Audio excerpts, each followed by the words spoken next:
Hello bachchon, let's see this question.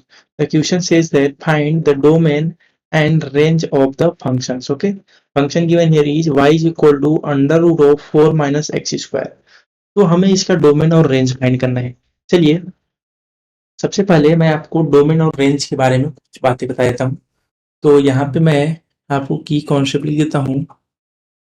देखिए, अगर मैं आपसे डोमेन की बात करूँ तो वो क्या होता है?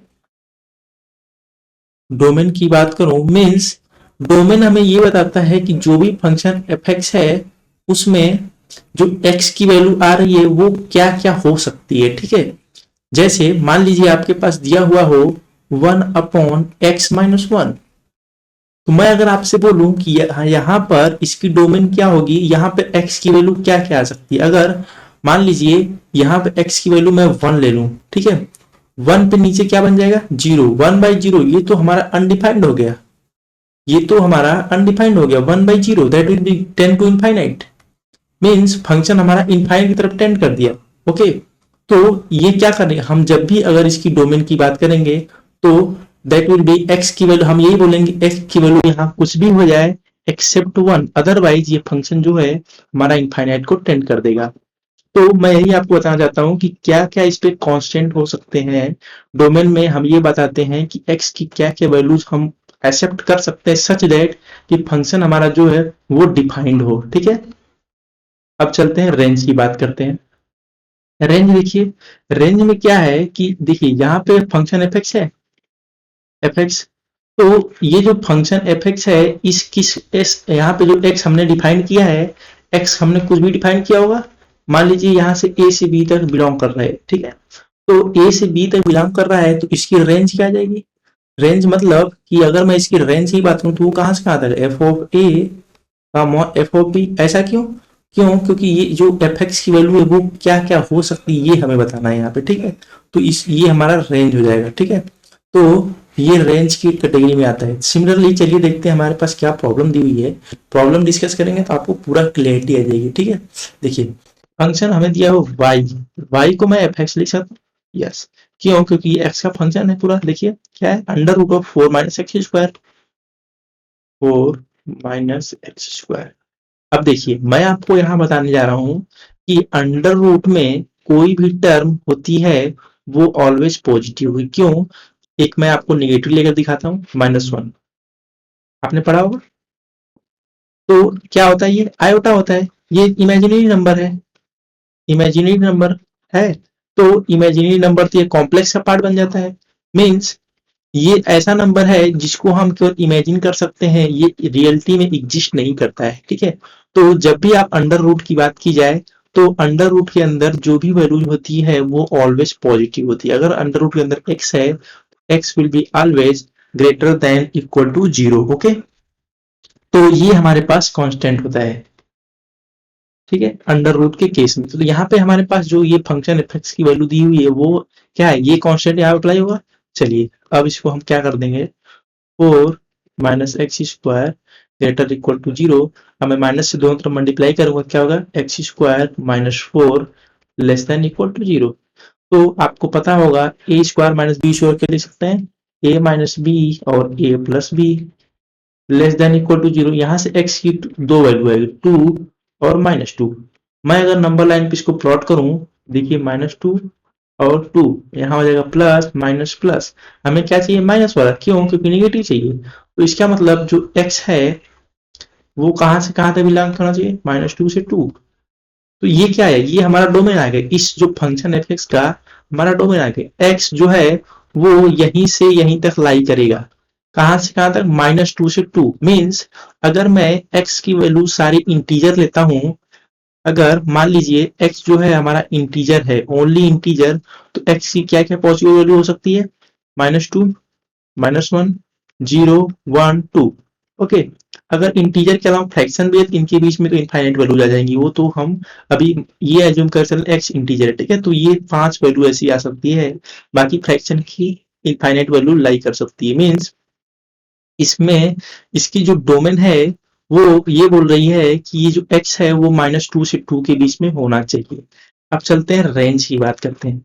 रेंज के लिए आपसे अगर मैं बोलूं कि आपने अभी फाइंड किया था एफ एक्स की अगर एफ एक्स हमारे पास दिया हुआ है under root of 4 minus X square और डोमेन हमने निकाल लिया है that is X belongs to -2 to 2। Okay, तो हमारा काम यहाँ पे रेंज फाइंड करना। देखिए ये अगर इसको मैं y से रिप्रेजेंट करता हूं तो हमारे पास क्या बचेगा, अगर मैं दोनों तरफ स्क्वायरिंग करूं इनको तो ये हो जाएगा 4 माइनस एक्स स्क्वायर। आपको दिख रहा होगा कि ये फुल सर्कल बनेगा, ठीक है। तो इस प्रकार से हम बोल सकते हैं कि ये फुल सर्कल की इक्वेशन टाइप की है। चलिए इसका हम क्या करते हैं, ग्राफ ड्रा कर लेते हैं। क्यों, क्योंकि अगर मैं एफ ऑफ 2 पे वैल्यू अगर इसकी फाइंड करूं, एफ ऑफ 2 और एफ ऑफ -2, तो ये भी जीरो आएगा, ये भी जीरो आएगा। इसका मतलब ये क्या बोलना चाह रहे हैं, देखिए ग्राफ से इसको हम थोड़ा सा इसको ग्राफ से देख लेते हैं, अभी देखिए क्लियर हो जाएगा। यहाँ 2, यहाँ -2। ओके, तो अगर ये -2 है, ये 2 है और इस पे भी वैल्यू हमारी जीरो आ रही है, इस पे भी वैल्यू जीरो आ रही है, इसका क्या मतलब हुआ, इसका मतलब हुआ कि यहाँ पे जो फंक्शन है ये जीरो पे हो रहा है, यहाँ भी जीरो पे हो रहा है। कहीं पर तो इसका पॉजिटिव, कहीं पर भी तो ये जो है इसका अपर होगा या फिर डाउन होगा। तो चलिए अब मैं क्या करूंगा, -1 रख के देखूंगा। तो अगर मैं -1 रखूं यहाँ पे तो हमें क्या मिलेगा, यहाँ 1 हो जाएगा, दैट इज 3, √3 आ जाएगा। तो ये आ जा रहा है √3, मान लीजिए √3 हमारा यहाँ है, ठीक। अगर मैं यहाँ पे 1 रख रहा हूँ तो हमें क्या मिलेगा, दैट विल बी आल्सो √3। तो मतलब यहाँ पे एक वैल्यू यहाँ आ रही, एक वैल्यू यहाँ आ रही। अब जीरो बचा, जीरो पर रख देते हैं। जीरो देखिए ये 2 मिल जा रहा हमें, ठीक है। तो ये हमें 2 मिल जा रहा है। तो इसका मतलब क्या हो रहा है कि ये कुछ इस प्रकार से कर्व टाइप का है, ये ऐसे देखिए, ऐसे ये कर्व। ओके, तो ये हमारा कर्व टाइप का बनता हुआ जा रहा है, जो कि ये सर्कल है, ठीक है। देखिए हाफ सर्कल आपको दिख रहा होगा, ये हाफ सर्कल। ओके वेट, ये हमारे पास एक हाफ सर्कल बनेगा। ओके, ये जो है हाफ सर्कल बन रहा है। तो आप देख रहे हैं ये पूरा जो है हाफ सर्कल यहाँ बन जा रहा है। इसका क्या मतलब हुआ कि अगर इसके मैं रेंज की बात करूं तो ये रेंज क्या क्या हो सकती है इसकी। देखिए ये जो है फाइनली हमारे पास क्या बना, ये इस प्रकार से एक हाफ सर्कल बना।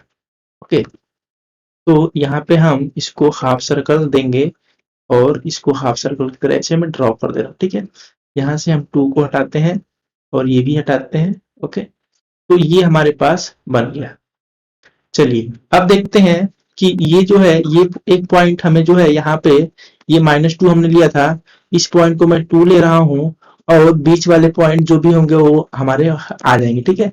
चलिए अब देखते हैं कि ये पॉइंट क्या है। ये मीन्स अगर मैं इस पॉइंट की बात करूं, ये पॉइंट हमारे पास क्या है, ये पॉइंट मैक्सिमम वैल्यू हमें इसी पॉइंट में मिल रही है। क्यों, क्योंकि देख लीजिए यहाँ ग्राफ से देखिए मैक्सिमम मीन्स अगर मैं इसके रेंज की बात करूं, रेंज कहां से कहां तक लाई कर रही है, तो रेंज में आप क्या बोलेंगे, अगर रेंज की यहाँ पे बात की जाए तो जो भी वैल्यू आ रही है एफ एक्स की, वो यहाँ से यहाँ तक की जो भी वैल्यू आ रही है, ये जो फंक्शन है ये ऐसे ऊपर देखिए एफ एक्स, तो कहां से कहां तक, मतलब जीरो, ये जीरो और मैक्सिमम 2 तक जा रही है। ओके, तो इसका मतलब अगर मैं रेंज की बात करूं, रेंज, तो ये कहां से कहां तक जाएगी, 0 से 2।